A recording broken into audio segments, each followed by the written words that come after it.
दिव्यांग रथ का विधायक रिकेश सेन ने शुभारंभ किया है सुपेला से। अगर इसमें बताऊं तो जितने भी भिलाई दुर्ग के दिव्यांग हैं उनको फिजियोथेरेपी के लिए राजनांदगांव ले जाया जाएगा और लाके यहीं पे छोड़ा जाएगा।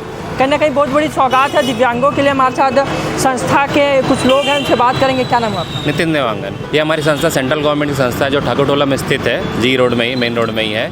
इसमें कई 8 से 10 प्रकार की दिव्यांगों की जो शारीरिक और मानसिक दोनों तरीके से ग्रसित है उनके लिए थेरेपी चलती है। तो वहाँ पर सारे प्रोफेशनल अवेलेबल हैं जो बच्चों को और कोई भी उम्र के जो हो उनको सब के लिए थेरेपी रहती है।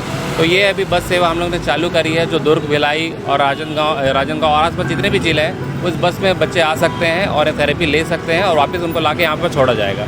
यह अभी हफ्ते में 2 दिन मंगलवार और गुरुवार को चालू किया गया है। जैसे ही हमारे पास बेनिफिशियरी बढ़ेंगे तो उसको हम आगे और डेज इसके बढ़ाएंगे। अब बात करें, मान लीजिए आपसे कोई कांटेक्ट करना चाहता तो किस तरह से करेगा? कोई रजिस्ट्रेशन, कोई ऑनलाइन माध्यम? ऑनलाइन आप इसमें सेंटर में आएंगे तो आप तुरंत आपको रजिस्ट्रेशन हो जाएगा। यहाँ पर 10 रुपये की पर्ची में रजिस्ट्रेशन हो जाता है और थेरेपी आपको मिल जाएगी तुरंत कर। हाँ, अब बात करें किस तरह की थेरेपी देते हैं तो इसमें क्या कुछ रहता है? वहाँ पर फिजियोथेरेपी दिया जाता है, ऑक्यूपेशनल थेरेपी दिया जाता है, वोकेशनल ट्रेनिंग जो जिसकी उम्र 18 वर्ष हो गई है और उसको आगे रोजगार की आवश्यकता होगी तो उनको सिलाई कढ़ाई है ना, और कुछ ऐसे वो अपना रोज़मर्रा कार्य कर सकें।